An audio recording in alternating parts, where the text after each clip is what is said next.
It's Henry's birthday today! Happy birthday, Henry! Greetings and salutations, my name is Deltran, helping you build killing machines so you can dominate in PvP and special hero maps. If you want help earning all the orbs, feathers, sacred coins, and heroes the game throws at you every week, consider subscribing.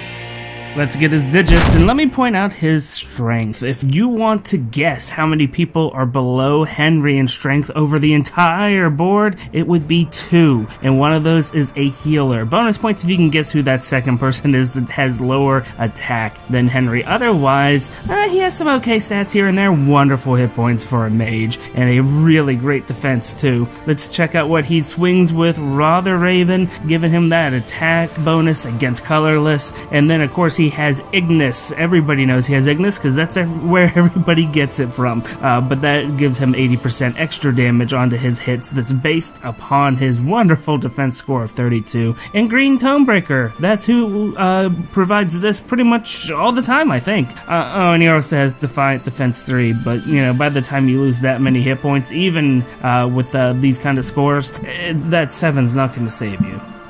Let's check his obituaries, and yeah, this is pretty abysmal, as we'd expect. We do have a good rating here for Duelist, and our wall and deflector are okay. Specifically, our wall is really impressive, but when it comes down to it, the only people that we can kill with one hit on initiation are Inigo and Spring Camilla. I mean, that's it. I don't even include these types of units in these reviews, but I had to put them in here because this is the only people Henry will KO on initiation. Otherwise, there's a lot of people that we will die to if we initiate on. Most of them are blue, and if we keep on looking at everybody else here, there's quite a few other people that will knock us out. Obviously, blue mages will definitely bring us down and put us in the ground. Alright, is it cake time? No. No. That's not red velvet with red frosting. That's just blood, and I think there's something that you still left in there because your crow's pecking at it. Nothing. So really, I think talking about how to build Henry is a little bit ahead of his time. He is pretty good for several things, but the thing is there's no big threat out there that he completely stops. The meta is just not there for him, which is a little bit sad, but whenever you are working with a mage like this, really the only way that you can make them viable is to turn them into some type of specialist. And in Henry's case, he's already a specialist. He already has the Raven Tome on him, so you would think that would be enough, but his low attack is so terrible.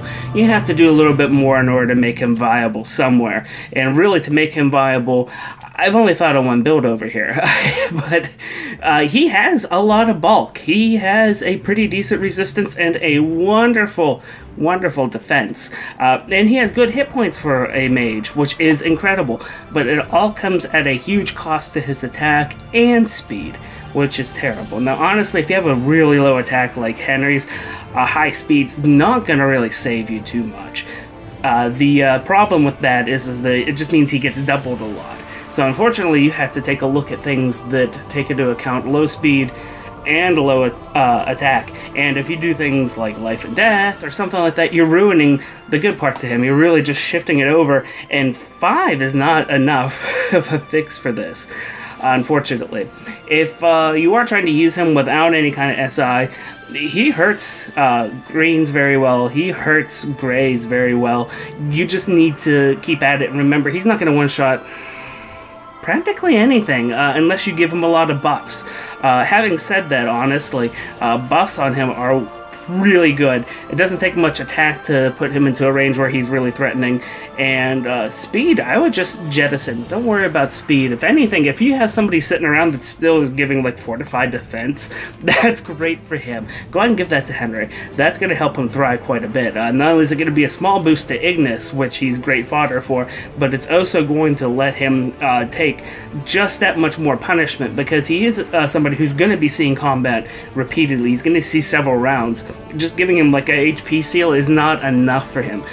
Bumping up his defense, though, is actually going to give you lots of dividends in return. So keep that in mind. If you see a Henry that is like minus speed, that's great. Keep him. If you see a Henry that's minus defense, now give Ignis to someone else, or, you know, Green Tomebreaker. He's wonderful fodder. Regardless, you shouldn't be just throwing Henry away. Between skills he fires off and the potential of getting a Henry that's going to be good for some future meta as of recording, I just had this feeling. I'm like, there's got to be a reason why we want to have a red Raven tome user.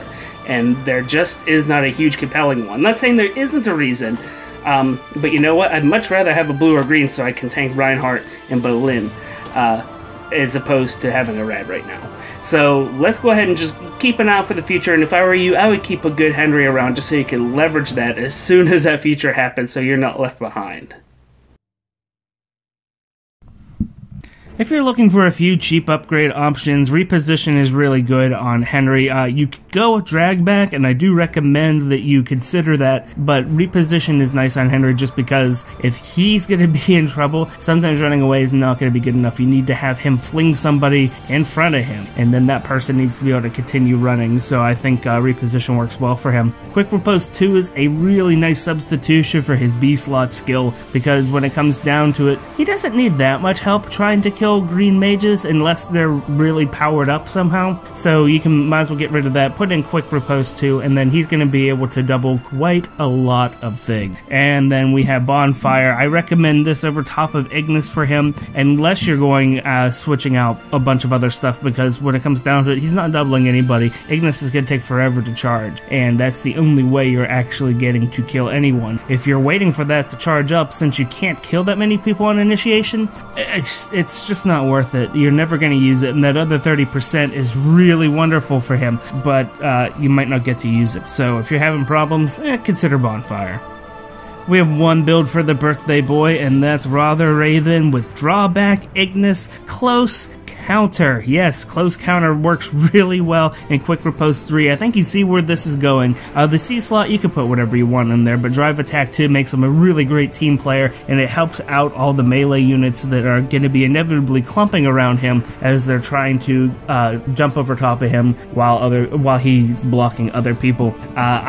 Special note here, I do evaluate this build as if we have Quick Impulse on him. So with that said, we have some really good marks here. We're pretty darn tanky, and we can retaliate on a lot of things. The overall score is pretty terrible, but if you look at some of the individual ratings here, we're a fantastic wall. We block a lot of stuff, and we're a good duelist. This is definitely something to consider. Let's get a little more specific and look at the DPT on Initiation 0 and 11. Yike. So here are those, and here's all the people you want to stay away from and the people that you can bounce off of, which is nice. Sometimes you just need to charge up your build. But of course, with Close Counter and with Quick Riposte, what we're looking at here is being an enemy phase build. So let's go ahead and take a look at what that looks like. 8 and 19 against the heroes and the DPT. A lot of good kills initially, and this is after one round. Just for the record, the ratings are basically evaluated over the course of a combat, but the DPT, this record here is simply one round. So Henry is one round KOing Amelia, Bike, and Minerva, and on the other side here, that means we're losing to all those people on one hit once they attack us. However, I will say that if Henry gets one small fortified defense buff, he's going to be able to take out Nino and Summer Elise very easily, and then with a couple other buffs from the team, he's going to accelerate and take care of a lot more on this. The buffs, of course, him and Han go all over the place, so I'm not going to go ahead and speculate on every particular combination, but the people here in the DPT, as far as opponents go, the Blade Tome users have only one attack cone on them, and the different units, if they can benefit from a Goad Horses or Fortify Flyers or something like that, they're going to get the benefit of whatever one seems to work best for them. So everybody here, he's attacking is buffed, he's unbuffed. Go and give him a few buffs, he's actually going to be able to do a lot better, and he's going to do so well that you can be like, oh, I wonder why everybody's ignoring him. Well, of course, one of the reasons why is because we still lose to Reinhardt regardless of what's going on. But we do manage Bolin fairly well, so that's a thing. And hey, do me a favor, if you like your Fire Emblem information hot and fresh like Grandma's cookies, hit that subscribe button. My name is Deltran. Thank you so much. I greatly appreciate all of you, and until next time, take it.